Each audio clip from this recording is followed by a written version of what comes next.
As we kick off a brand new year, it's easy to feel pressured to change everything all at once. Your diet, your routine, your health, your habits.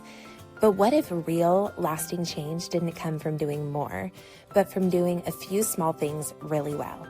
Today's episode is all about small, simple steps you can take right now to start your year on the right foot, and how those tiny, doable choices can compound over time and move you closer to your long-term health goals. Whether your goal is more energy, better immunity, improved focus, or just feeling like yourself again, these small shifts can make a big difference. Now first, a note from Dr. K herself about our sponsors.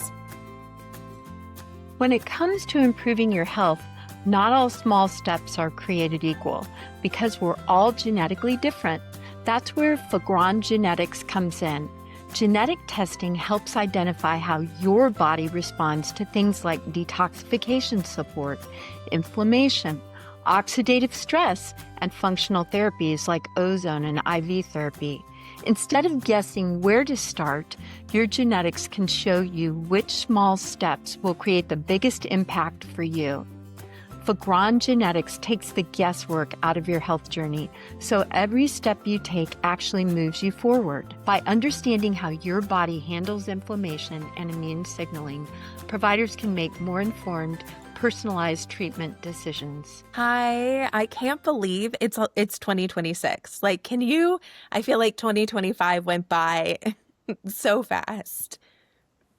Yeah, I mean, it's crazy. Now that I'm a grandparent, it really goes by fast.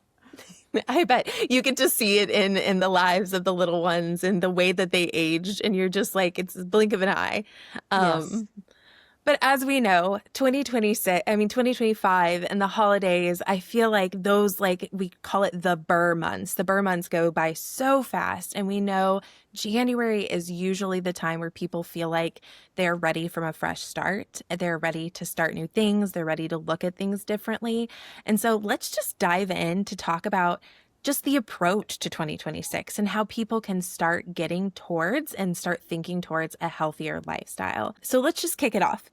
What do you think are some of the most common mistakes that people make when setting health goals, and how can we start avoiding some of those things? I think that one of the most common mistakes is people set themselves up for failure by trying to be perfect. And it's better to set low expectations and just remember that you're looking to have progress, not perfection. And then that's where people crash and burn. So, I've had to educate myself through the years too, to just not set these unrealistic goals. They're crazy. And then you feel like a failure. Yeah. Yeah. No, I absolutely believe that. So what you're saying, starting the year off on the right foot is to give yourself standards that you can actually meet. So it's like if you weren't eating dairy-free and gluten-free and sugar-free and all those things, starting off day one, trying to do everything all at once feels impossible. Right. It's kind of like this magical thinking, okay, it's going to be the new year. I'm going to do this and I'm going to do great. And I'm just going to plow through. And then 2 weeks in, I'm just a failure. And you're telling yourself all these lies. And it's like, stop that. Let's breathe, extend some grace to ourselves and our family, and start small. Atomic habits, little tiny changes. That's what we want, little tiny changes.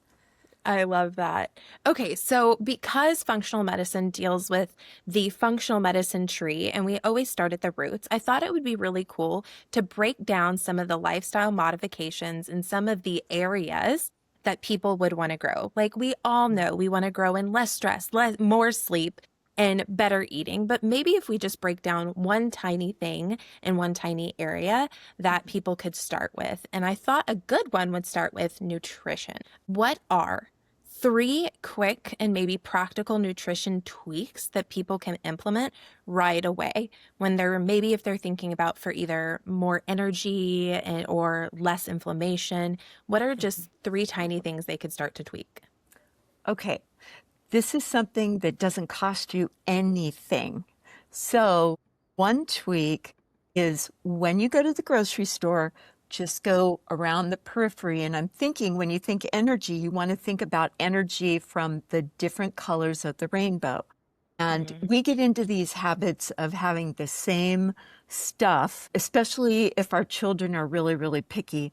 So it's good to go to the fruits and vegetables section. Remember, you want to choose the clean 15, not the dirty dozen, because nobody can afford to eat everything organic. So we want to make wise choices. So remember that various little colors, you don't need a huge quantity, just changing it up. Like if you've never had a pomegranate, buy a pomegranate, YouTube, Google, how do I open this thing up? How do I eat this thing? And try a pomegranate seed. And who knows, maybe your kids will like them too. Same with blueberries, same with strawberries, you know, different fruits and vegetables. So that's one small thing. So nutrition-wise. The other is just being more thoughtful about the water that you're drinking. Trying to get more water in. And so silly things like, well, you have a water bottle, you carry it with you because if you're flushing toxins out of your body, so drinking water, having the colors of the rainbow, making better choices, less processed foods. So if you have kind of go-tos where, gosh, I want to just buy this pre-made lunch for my kid.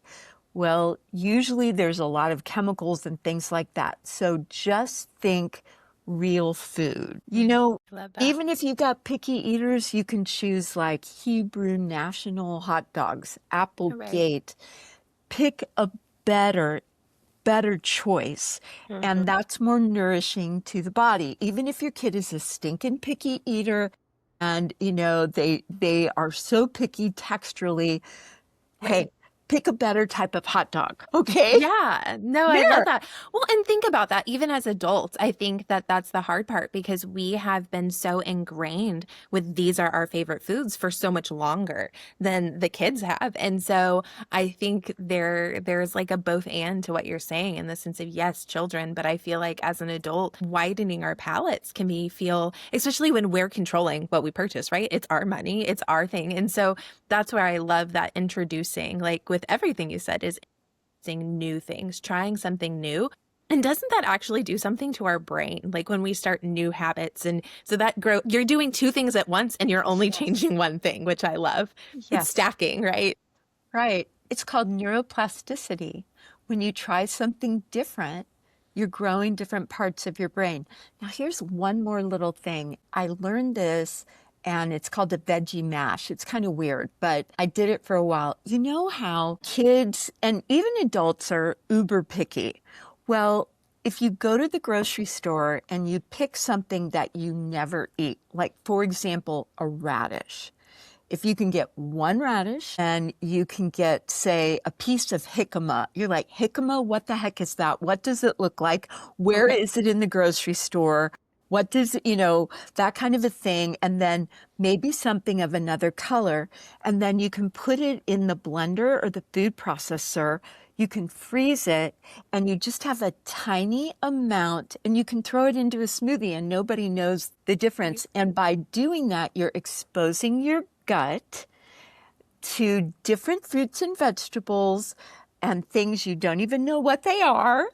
And if it's seasonal, getting these seasonal things. And by doing that, you're changing the organisms that are in your gut.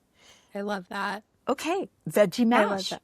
I know. Well, I really love what you're going at. And if for any adults that are listening to this that may not have littles or may not be impacted by littles, what I would really encourage you with is like in all of like my years being coached as well as coaching others, I think we forget that it is still so important as adults to have fun and to explore. I tell my patients without children, I was like, make this fun for you. Make this an adventure for you. Going into like, this isn't just for children, but this is actually like enjoying your process of getting better, like leads to your brain not feeling like this is a punishment, that this is a joy to explore something new. This is an experiment, and it doesn't have to become your favorite food, but you may find your favorite foods along the way. And I really love the fun that you put in this, Dr. K. That's really exciting. Yeah, I Let's do like this fun. that.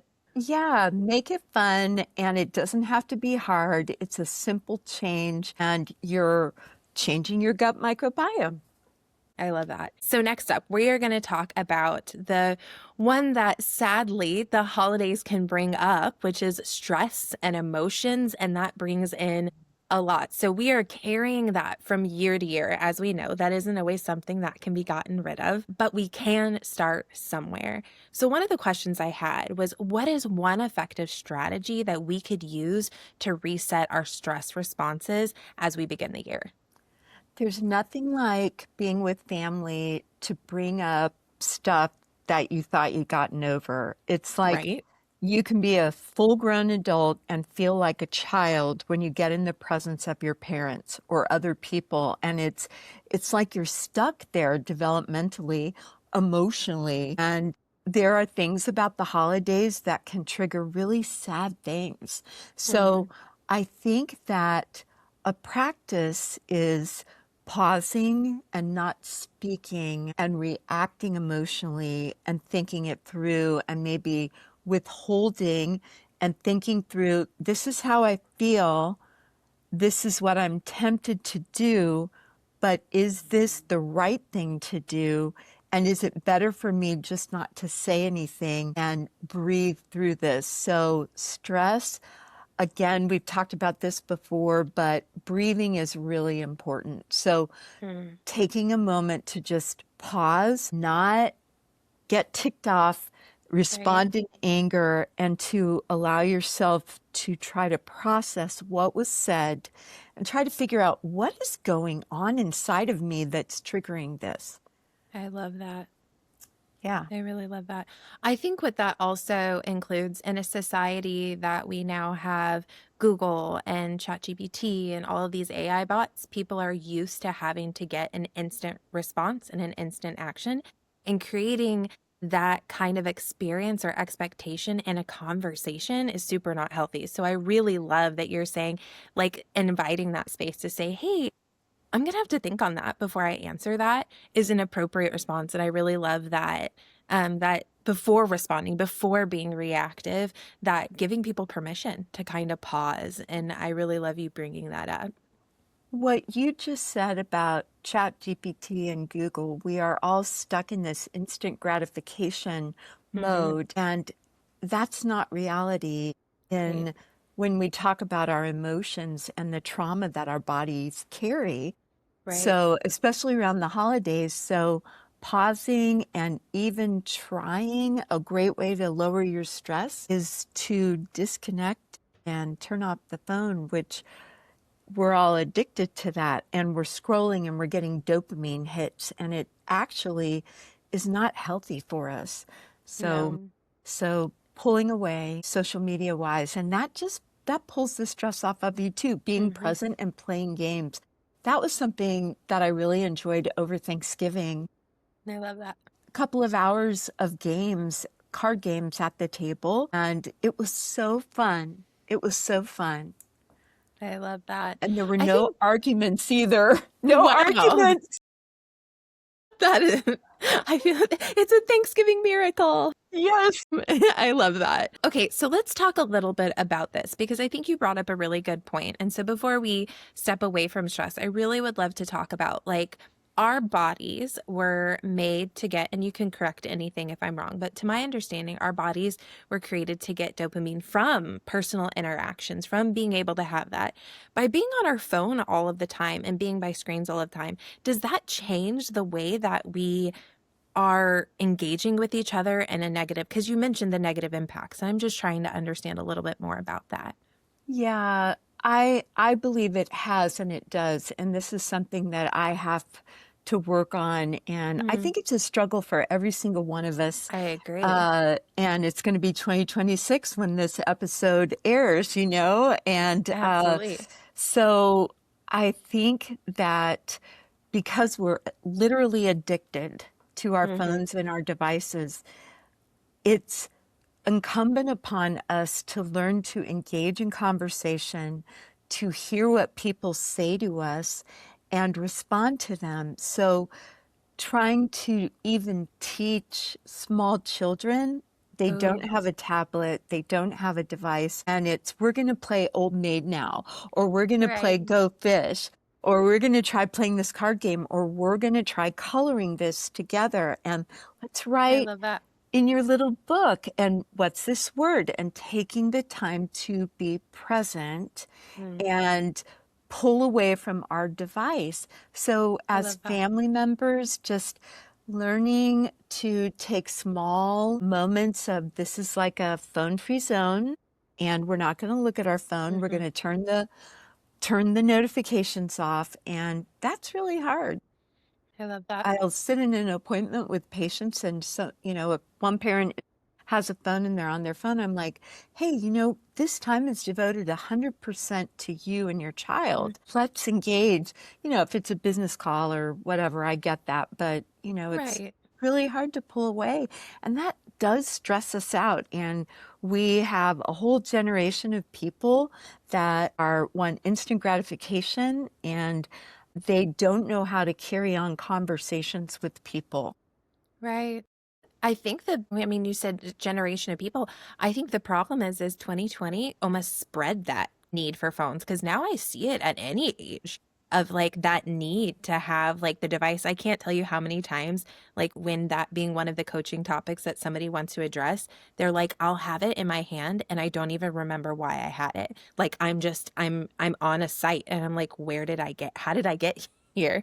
And they're just Yeah. not. And so now this has become literally what we're kind of talking about right now, which is it's become habits. It's become a habit. I have to know where my phone is. It has to be in my hand. I instantly know where to click, whatever that is, whether that's Pinterest or social media or researching topics. So Getting it's a really good point. getting back to your original question, Mm-hmm. that in itself causes us stress. Mm, Now, we work from our phones and our laptops, but we have to learn how to give ourselves some boundaries here and there. The first thing that stops is you stop reading. You stop mm, reading. And, pulling away enough to read a book and dive into what a book does to your brain, mm-hmm. creating stories in your mind, and you're imagining things. And Yeah. that's a stress reduction thing. Mm.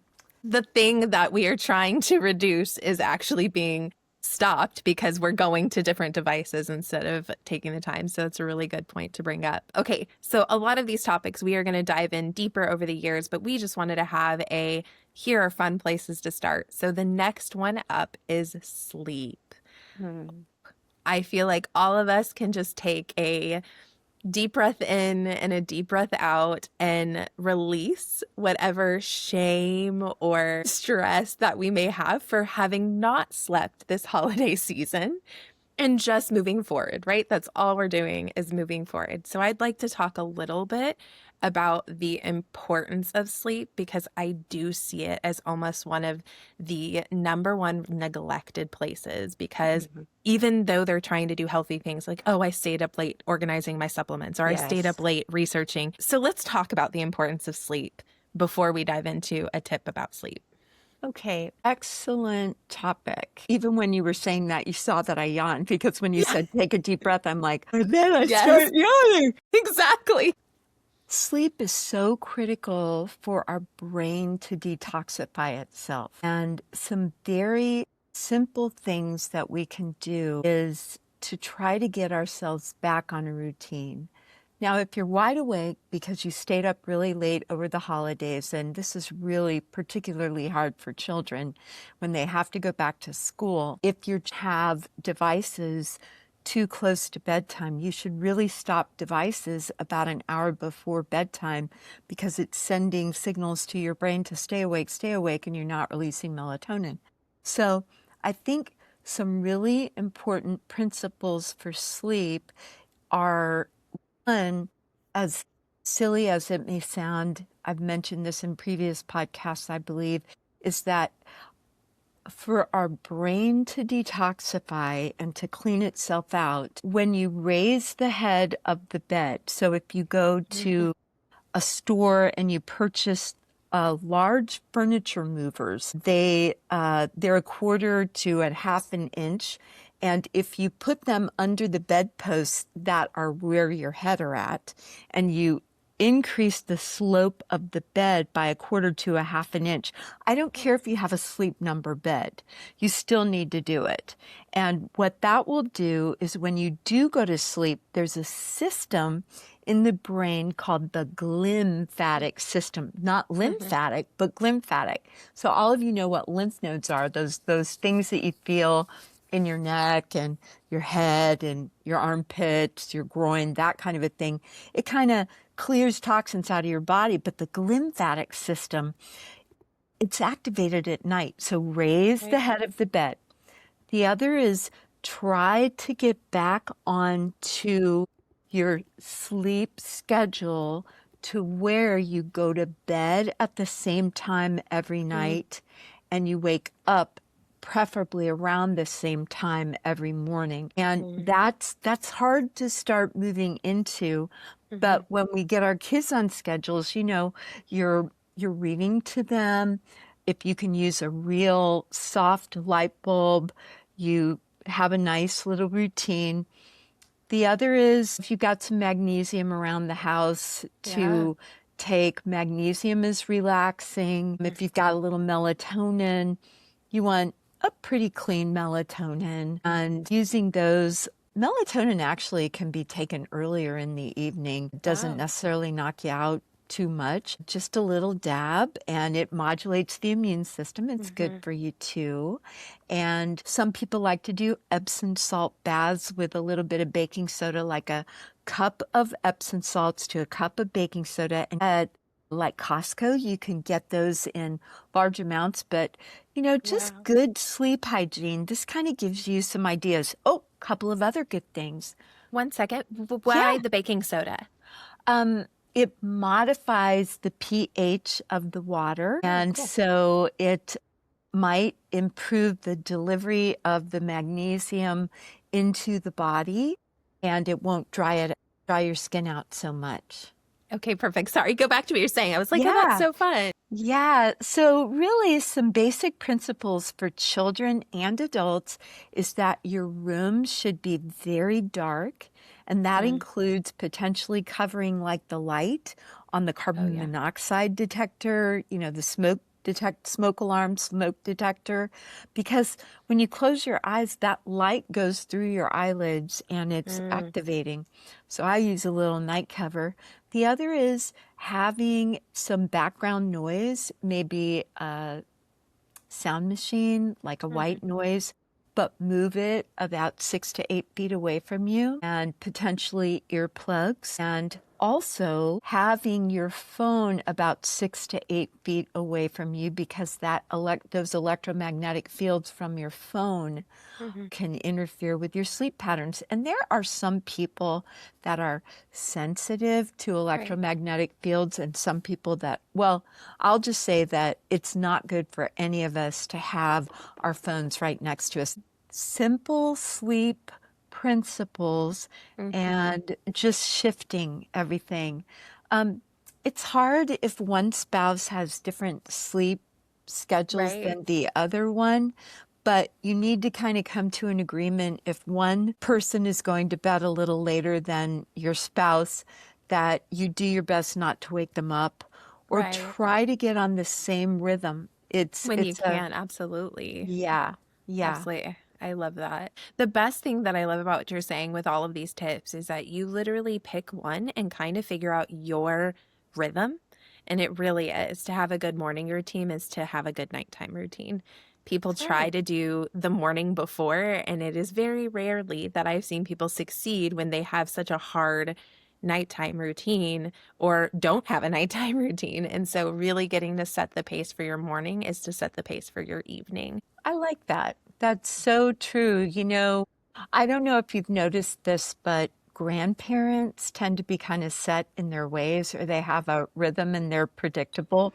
I'm finding the older I get, the more predictable I am. And my kids say only in the Kruppstadt household. We're talking about what type of poop you had. And, what was your Aura Ring score? Yep. Like, let's compare and those kind of things. And it tells you how much REM and, deep sleep and all those things. So it depends, but you can be very, very simple and not cost you anything, but the benefits are so huge. Yes. So educating yourself about your sleep and about what you need is so important. I love that. Simplicity, keep it simple. I think that's my mantra for 2026 for our medical office and just life in general. Shed stuff, get rid of it, simplify. There's a lot of freedom there. Absolutely. I think what you'll also notice is the more that you start applying these simple things, it gives your brain the capacity to decide alongside a provider or a counselor or your family. It helps y'all make harder decisions because your brain is wiring better. Your rhythms are in check so that when there are more challenging things that you do have to layer in for your health, and we all will have those journeys at some time in some way, doing these basic things also gives you and I love what you said, celebrating the wins, like what this looks like, how this looks like. If you go to sleep at 1 o'clock in the morning every single day, the fact that you went to bed early 3 days out of the week or 4 days out of the week, like starting to see your body make those changes versus it's a zero or nothing approach is also really helpful. Next up, environmental pollutants. So we all talk about low tox and all of that, and that is such a hard place to know where to start. And could you just give maybe 1 or 2 tips on where is an okay place to start, or where can they do it? And does this mean I have to throw everything away all at once? And just, can you give us some hope around this area? There's a limit to our resources and, everyone starts somewhere. So I think a really simple place to start, and it's pretty reasonable to try to remove plastic and Tupperware from our kitchens.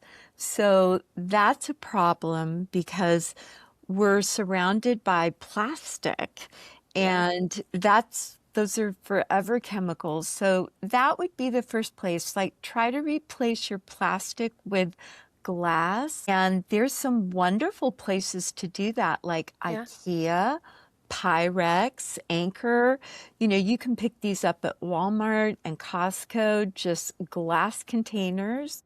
And it's a real simple way too to do meal prep. If you and your husband work and you've got kids and you want to meal prep on the weekend, just replacing Tupperware or plastic with glass. The cool thing about that, you said meal prep, and something that I would take Dr. K's suggestion and then ensure it can do this thing and it will do 2 things at once, which is a lot of glassware is now rated for oven safety, which means you have meal prepped and you do not have to put it in another container. You get to throw it in the oven. And I felt like that was like a win-win, right? To be able to go, I meal prepped, I'm glass, which is cleaner, but then also I've created and Christopher, which is my husband, are tired and we're like, just throw it in the oven. And there's that ease. So I love that. That's such a great suggestion. Yeah. And you can purchase it as it goes, a little bit here and a little bit there starts to add up and you have a new collection. So it's really great. So another little environmental hack is not using the microwave. So the microwave emits microwaves, and you can decrease the toxicity on your body and the damage that it does to your DNA by not using it. Oh, wow. So we still have one, but it's in our garage. And we literally put something in it, walk back in the house, and then go out. But that's awesome. And then at our medical office, our Hope for Healing office, we have toaster ovens. We have 3 of them. We don't have a microwave, and we also have some convection oven tops and pots and pans, and you can whip up your stuff. So absolutely, that's another way to detoxify. Another thing that you can do, this kind of went along with the whole plastic thing, is replace your cups and your glasses. You want to make your glasses, your drinking utensils, glass or potentially stainless steel on the inside. So For there's sure. less of a chance of toxicity. So that goes a long way. I Okay. love that. Well, and I think everything you're doing also lends to the principle of use it, then replace it, right? And so even if you say you're like, maybe you're like, man, that's a lot. And it's like, yeah, but if you use plastic, the wear and tear on plastic, you probably have a couple of dishes that you're like, those plastics should probably be thrown away. Then instead of buying new plastic, you would just replace it with plastic. And that goes the same with cleaning chemicals, right? You finish what you're using and then replace it with something new and Yes. trying out different things. And that's been really fun. And also another like tip for like financial things like Marshalls and Ross and all of those places will have them on super sale sometimes. So if you're unsure of a scent and you're like, I don't know if I'm going to Mhm. like that, it's a cheaper way of looking into things. I had one other comment I wanted to make about toxicity. You know, white distilled vinegar is very inexpensive, and baking soda can be bought at your local grocery stores, sometimes in a big container, and using a toothbrush instead of buying these chemicals that you spray on things. I mean, Hmm. there's a time and a place, but you can use lemon juice, you can use Oh, baking wow. Yeah. soda and white distilled vinegar as cleaning agents, or finding a better choice at the grocery store. I And love that that. way you're not putting potentially carcinogenic things in your home. I love that. Yeah.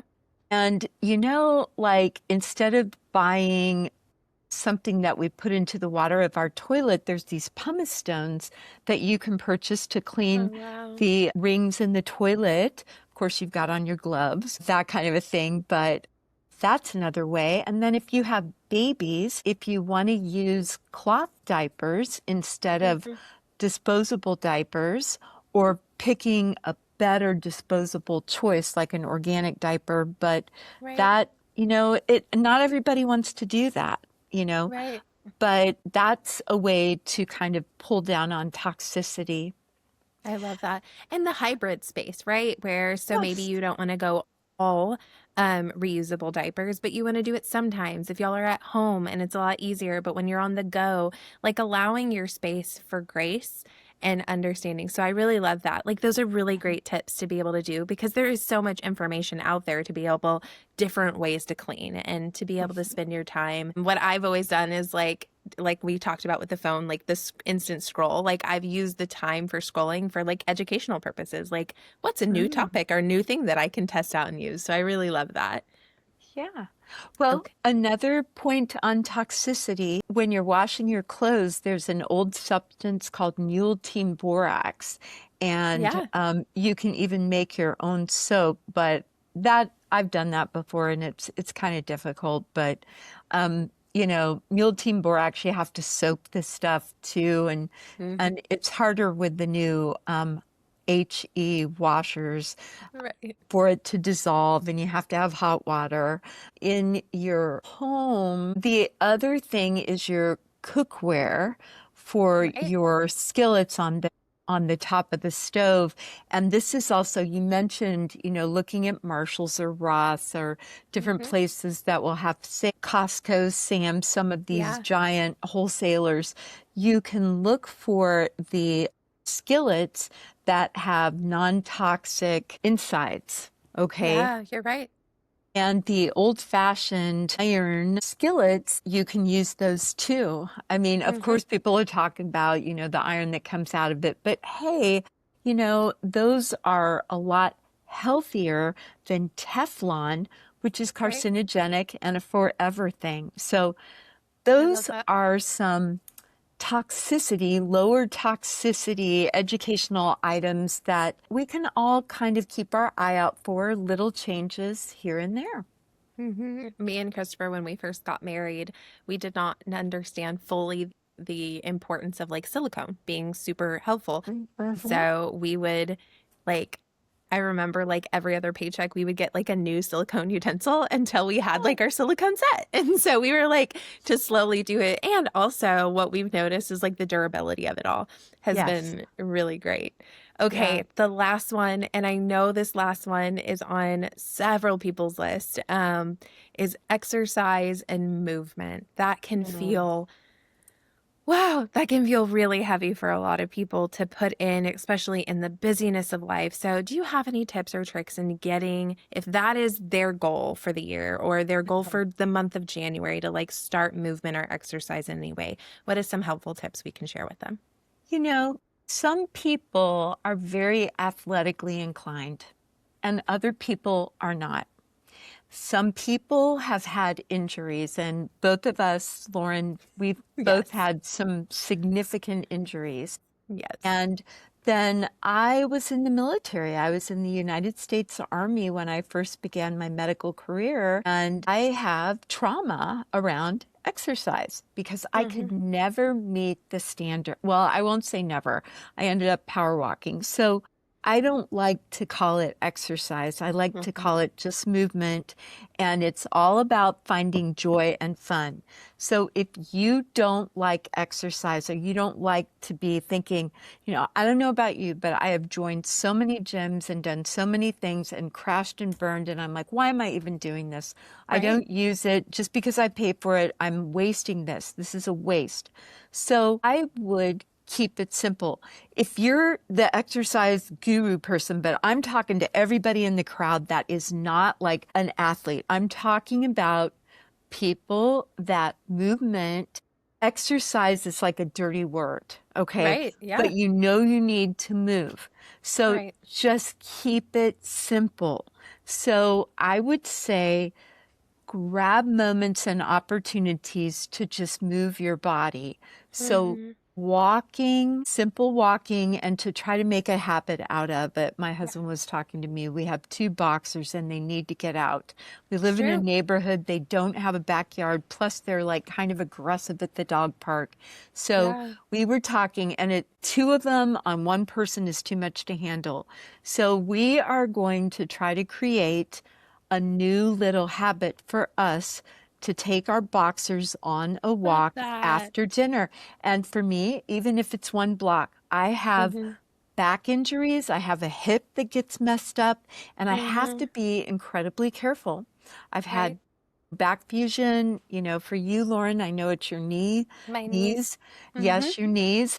So it's even if it's stinking chair yoga. So it's all about, you know, Sit and be fit classes. yes, it's all about stretching your body, moving your body. Yeah. And, people talk about this and I'll do it sometimes when I park here. I'll park at the far edge of the parking lot, so I have to Yep. walk in a long ways. Usually I'm running too late, so it's like I park close. But if I've got time, I'll park far away and then take the stairwell Stairs. Yep. if you don't have crappy knees, and Though to talk to injury, like to speak to injury, big bubble is talk to your doctor, clearly. Do not do yes. anything that.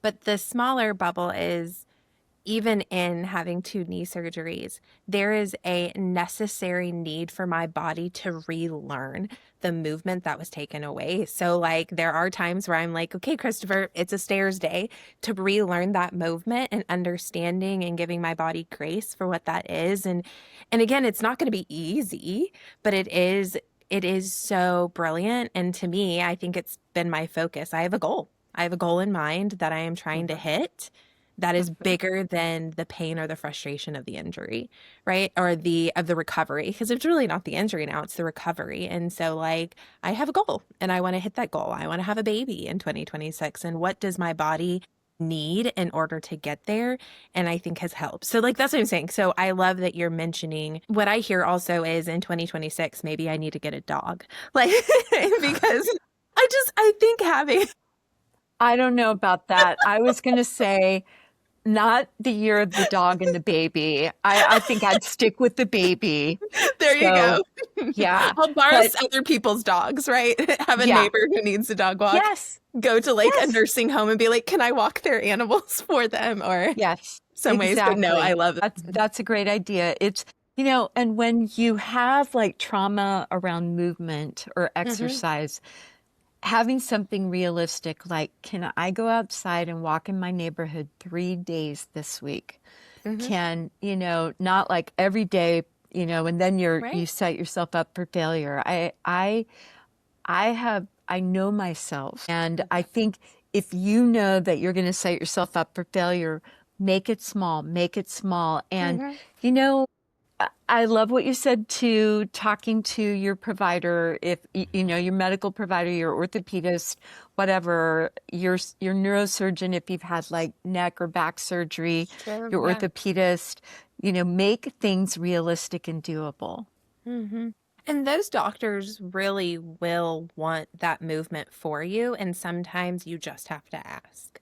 Like they want you to live a fuller life, and sometimes they're not used to people wanting that for themselves. So sometimes you just have to ask, like, hey, I really feel like I want to strengthen this area. What is a safe way that I can do that? And introducing that, like I did as a sit and be fit instructor, you would be very surprised how long spiraling your arms at a rapid rate can get your heart rate up. Those types of ways of learning how to do movement is really exciting and can be fun, and can be something you do with your grandkids, your kids, or your friends, and it be a community event. And so I'm really grateful. So, Dr. K, the question that we always end with, and the kind of overall, is what is a hopeful send-off that you would like to send people with their year of 2026 begins? I would say extend grace to yourself and take it slow and easy. It's progress, not perfection.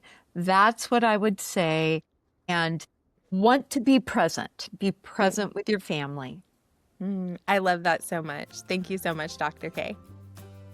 Thank you. As you move into the new year, remember, small intentional steps can lead to meaningful, lasting change. Choose one thing and let it build. If you found today's episode helpful, be sure to follow the podcast so you don't miss what's coming next. And leave us a quick review. It truly helps more people find these conversations. And as always, thank you for listening, and remember, there's always hope for healing.